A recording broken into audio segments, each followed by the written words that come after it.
Hi everybody.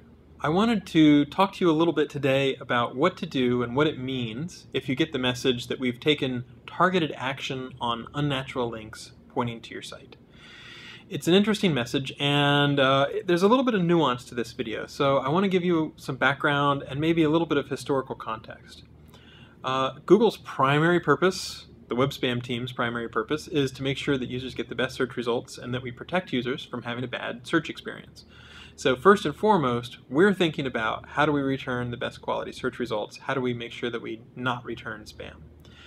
So for many, many years, of course we try to do as much as we can algorithmically. We've always been very upfront about that. But when an algorithm fails and we're taking manual action, for many, many years, what we would do is more or less take action on an entire site if it looked like there was a pretty good history of link spam, or a pretty bad history of link spam. So something that went on for a long time, something that looked deliberate, something that was widespread or looked concerted, and the sorts of link spam you can imagine might be anything from paid links to blog comment spam, to spamming forums, to spamming guest books, excessive link exchanges. You know, there's a lot of ways that people try to get links. And when we saw a lot of that going on and it affected our opinion of the entire site, then you would get a slightly different message that would also say unnatural links to your site. Over time, we've gotten more granular and our approaches have become more sophisticated, and so as a result, if we think perhaps that your site overall is good, but there might be some bad links, not all bad links, but a portion bad links, then we might be taking targeted action on just those links. And that can be bad links or links that you might not think of as typically bad. So let me sort of give you a few examples of that. The same sorts of things that you would do for action against the entire site, so paid links, blog, forum, guest book spam, but also you can imagine widget bait, right? If your primary way of trying to get links was, I'm going to produce a widget, and that widget had keyword-rich anchor text that pointed to a different domain, and maybe the user didn't even know that they were getting that as part of their web counter. They would be linking to something saying mesothelioma, all those kinds of things. Those are the sorts of links that we don't want to count. In addition, you know, we see a lot of people who they just want content, and so they're willing to go grab content from some low-quality article bank type site. They just want something that's, you know, a few hundred words, 300 words, 500 words, whatever. So the site itself might be good. Maybe you have a lawyer, you know, and most of the site is good, but some directory he's just thrown a bunch of, you know, article marketing type articles in there, or he's promoting one particular URL, you know, using these article marketing or syndication, article bank type sites, or, you know, somebody who's doing health insurance or car insurance or whatever, and they're using some widget, and then that link, that anchor text is very keyword rich. So that might be an instance when we might not take action on the entire site, so the site itself might still rank normally, but we might take action on some of those anchors. And so you might not be able to rank for the phrases that you expected to be able to rank for. Now, the other reason why you might get this could be possibly because you weren't doing link spam per se, but for example, suppose someone hacked someone else's site and they pointed anchor text toward your site. So maybe you were hacked, or maybe they were trying to point towards some different directory on your site.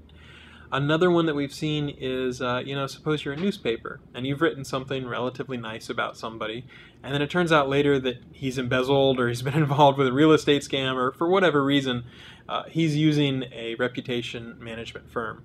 So the reputation management firm might be trying to push up the positive articles on a newspaper or, you know, on a news website, something like that. So our primary purpose has been to protect users. We haven't been worried as much with, okay, is this a link that was reputation management and so someone else was trying to push this article up, or was this someone who was doing, you know, paid link spam or something like that? We've just said, okay, we don't want these specific links to count.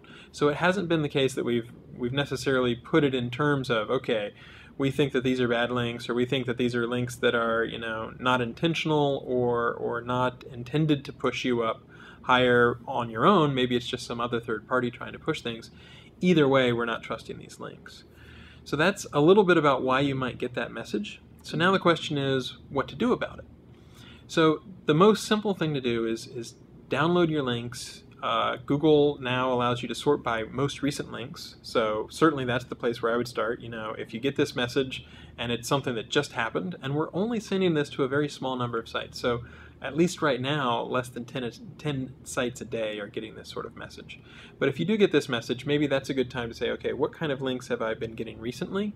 Was I, accidentally spamming somebody? Was my SEO trying to do some widget bait or something like that to get links? And if that's the case, try to get those links taken down. If you've posted articles or whatever, try to get those articles taken down. A couple things that are new, and a lot of what I've been talking about have been covered in a relatively recent blog post, and we'll have a link to that from this video. But there are a couple things that are new since that blog post.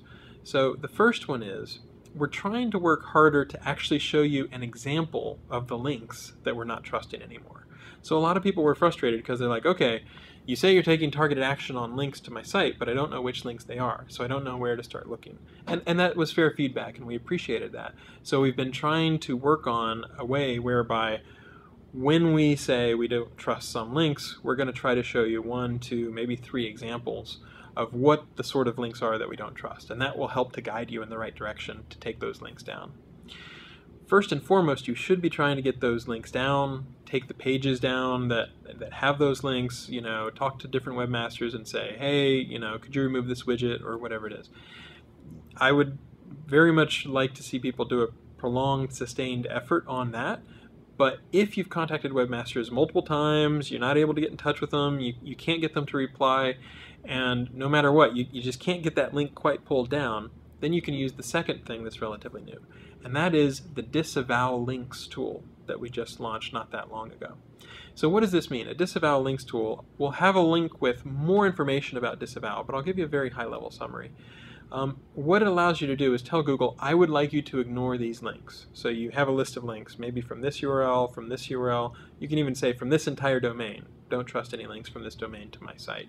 And so if Google has been taking action on your site because there are some links, not all links, but some links that we don't want to trust, hopefully you'll be able to see a few examples, and then based on that you can go and look through your downloaded links and sort of figure out what the other links are like that, and then get as many of them pulled down. And then the ones that you can't get pulled down, you can go ahead and use the disavow links tool and say, okay, I've tried my best, I can't get them pulled down, here are the links that I'd like Google to ignore. And that's the sort of thing that should help with this particular action. And then when you do a reconsideration request, just make sure to document that as well as possible, how you think the links got there, what the situation was, what you've done to clean it up. If you have disavowed some links, it doesn't hurt to mention that too, just to make sure that people have the context. But that hopefully gives you a little bit of background on the fact that Google used to take action at a more coarse level, at the domain level. As we've gotten more sophisticated, we're more likely to say perhaps individual links don't count. And that doesn't have to be a bad thing. If a reputation management firm is pointing to one article on your site, that's not the end of the world. But if it's something that you're concerned about, or that you're worried about, or you've seen some examples that Google have been giving that look like anything from hacked sites to widget bait to paid links or whatever, then it is worth trying to get those links pulled down. And then failing that, investigate the disavow tool and see whether it will work for you. Hope that helps.